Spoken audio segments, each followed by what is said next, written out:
নমস্কার বন্ধুরা, মেধা রান্নাঘরে আপনাদের সকলকে স্বাগত জানাই। আশা করি সবাই ভালো আছেন। আজকে আপনাদেরকে তৈরি করে দেখাবো লাল চমচম মিষ্টি।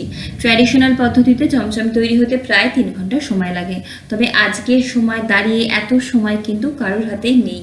আজকে একদম সহজভাবে 30 থেকে 35 মিনিটের মধ্যে চমচম মিষ্টি দেখাবো, যেটা যারা মিষ্টি বানাতে পছন্দ করেন বাড়িতে অবশ্যই ট্রাই করতে পারেন। তো চমচম বানানোর জন্য সবার প্রথমে আমি এখানে 1 litre full fat milk high ফ্লেমে চামচ দিয়ে একটু নাড়াচাড়া করে প্রথমে জাল দিয়ে নেব। মাঝে মাঝে একটুখানি জাল দেওয়ার সময় নাড়াচাড়া করে দিলে দুধটা তলার দিকে কিন্তু লেগে যায় না। আর কড়াইতে চাইলে একটু জলের ছিটে প্রথমে দিতে পারেন, তারপর দুধ ঢালতে পারেন। দুধ জাল দেওয়া হয়ে গেলে 2 থেকে 3 মিনিট একদম গরম ধোয়াটা ভাবটাকে প্রথমে বার করে নেব। তারপর এখানে আমি 2 টেবিল চামচ পরিমাণে ভিনিগার 1/4 কাপ জলে মিশিয়ে নিয়েছি। ভিনিগারের বদলে পাতিলেবুর রস ব্যবহার করতে পারেন। অল্প অল্প করে দিয়ে দুধটা থেকে ছানাটাকে তৈরি করে নেব। যখন এরকম ছানা আর জলটা আলাদা হয়ে যাবে তখন আমি আগে একটা বড় পাত্রের উপরে একটা স্ট্রেনার বসিয়ে নিয়েছি, আর তার উপরে একটা সুতির কাপড় নিয়েছি। তার মধ্যে কিন্তু সঙ্গে সঙ্গে কেটে যাওয়া ছানাটাকে নিয়ে নিতে হবে।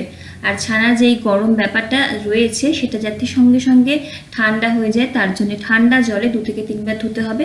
তাহলে ছানাটাও ঠান্ডা হয়ে যাবে, আর ভিনিগারের যে স্মেলটা বা টেস্টটা থাকে সেটাও কিন্তু চলে যায়। ছানা ভালো মতো ধোয়া হয়ে গেলে কাপড়ে 4 ধার ধরে মুড়ে নেব। এভাবেই কাপড়ে 4টে ধার নিয়ে মুড়ে আমাদের ছানায় আর এই কাপড়টার মধ্যে যে জলটা আছে সেটাকে কিন্তু হালকা হাতে চেপে চেপে বার করতে হবে। খুব বেশি জোরে চাপতে থাকলে এই যে কাপড়টার ভিতর থেকে কিন্তু ছানাটা বেরোতে শুরু করে, তাই হালকা হাতে ছানার জলটাকে আমাদের ভালো মতো ঝরিয়ে নিতে হবে। তারপরে আমি এই ছাঁকনিটা বা এই স্ট্রেনারটার উপরে এভাবে ছানার এই পুঁটলিটাকে রেখে দেবো 1 ঘন্টা থেকে 1.5 ঘন্টা, যতক্ষণ না জল ভালো মতো ঝরে যায়। আপনারা তাড়াহুড়ো থাকলে 10 থেকে 15 মিনিট হালকা একটা কিছু ওজন এই ছানার পুঁটলিটার উপর রেখে দিতে পারেন। ছানার থেকে জল ঝরে গেলে রস তৈরি করব, তার জন্য কড়াইতে নিয়ে নিচ্ছি 1 কাপ পরিমাণে চিনি। চিনিটাকে মিডিয়াম ফ্লেমে রেখে দেবো যতক্ষণ এরকম একটা কালার আসা শুরু হয়।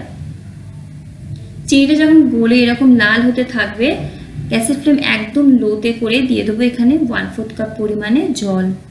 যে কাপে চিনি নেবেন সেই কাপেই জলের ব্যবহার করবেন। যদি এখানে 250 গ্রাম চিনি হয় সেক্ষেত্রে জল হবে কিন্তু ওই 900 ml অবধি। তো এখানে আমি জলটা দিয়ে একদম লো ফ্লেমে রেখেছি। এই সময় প্রচুর ছিটকোতে থাকে, তাই জন্য একটু সাবধানে। যে কাপে চিনি নিলাম সেই কাপের এখানে 3.5 কাপ পরিমাণে জল ব্যবহার করছি। গ্যাসের ফ্লেমটাকে এই সময় একটু মিডিয়ামে করে দেবো, আর হালকা হাতে একটু নাড়াচাড়া করতে করতেই দেখা যাবে যে এই যে চিনিটা শক্ত হয়ে গেছে সেটা কিন্তু জলের সাথে ভালো মতো মিশে যাবে। 1 থেকে 2 মিনিট একটু সময় লাগবে, দেখবেন আস্তে আস্তে এই শক্ত হয়ে যাওয়া চিনিটা ভালো মতো জলের সাথে মিশে গেছে। চিনি ভালো মতো মিশে গেলে 2টো ছোটো এলাচ ফাটিয়ে এখানে দিয়ে দিচ্ছি।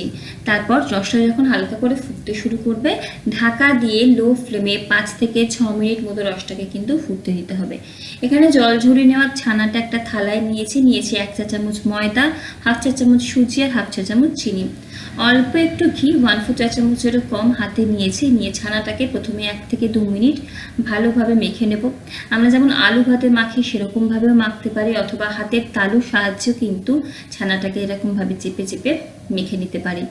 তো 1 থেকে 2 মিনিট ছানাটা মেখে নেওয়ার পরে আমি এই ময়দা, সুজি আর চিনিটাকেও মিশিয়ে নেব। ময়দার বদলে কিন্তু কর্নফ্লাওয়ার বা অ্যারারুট ব্যবহার অবশ্যই করতে পারেন। সমস্ত কিছুকে নিয়ে ছানাটাকে আমাদের 5 থেকে 6 মিনিট ভালো মতো মেখে নিতে হবে, যতক্ষণ না ছানাটা মসৃণ হয়ে যাচ্ছে।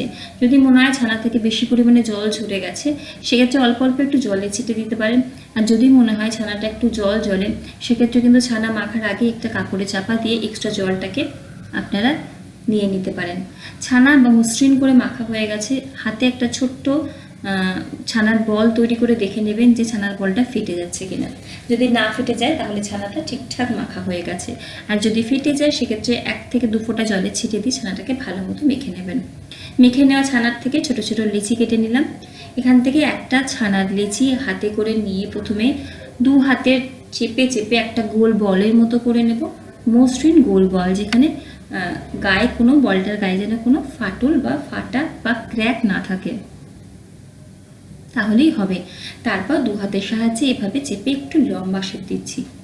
আপনারা আপনাদের পছন্দ মতো চমচমের নানা রকমই শেপ হয়, দিয়ে দিতে পারেন।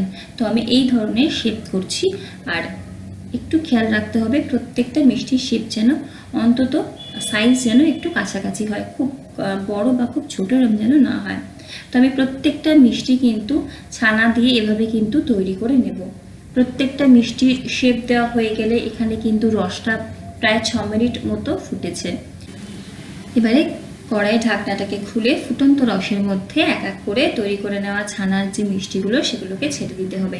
একসাথে কিন্তু সমস্ত মিষ্টির শেপ দিয়ে তারপর রসের মধ্যে ছাড়বো। তো এখানে যখন মিষ্টিগুলো দেওয়া হয়ে যাবে ঢাকা দিয়ে 10 মিনিট হাই ফ্লেমে মিষ্টিগুলোকে প্রথমে ফুটতে দিতে হবে। তো আমার ঢাকনাটাতে একটু অসুবিধা হচ্ছিল, তাই আমি 3 মিনিট পরে ঢাকনাটাকে কিন্তু চেঞ্জ করে নিয়েছি। 10 মিনিট হাই ফ্লেমে মিষ্টিগুলো যখন জাল হয়ে যাবে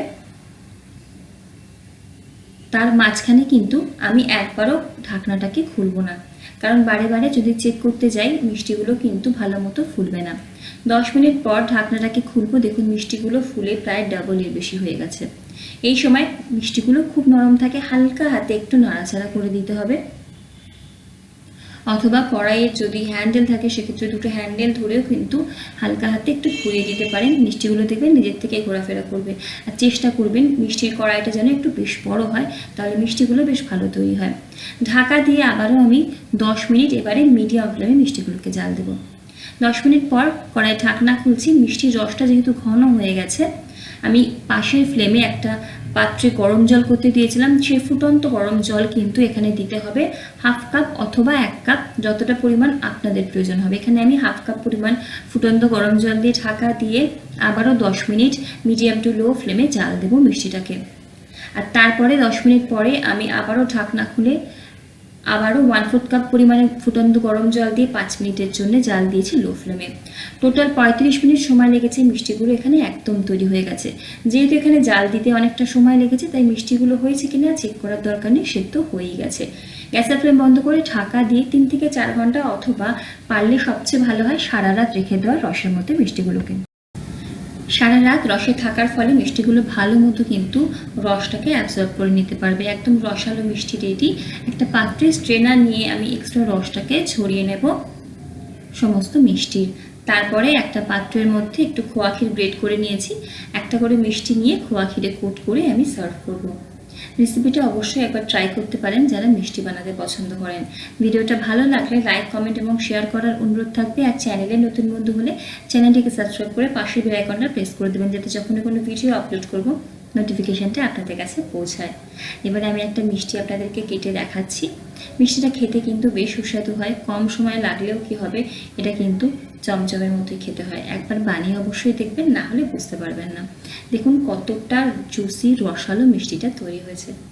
আজ এর দিয়ে দেখা হচ্ছে পরের ভিডিওতে। ভালো থাকুন, সুস্থ থাকুন, ধন্যবাদ।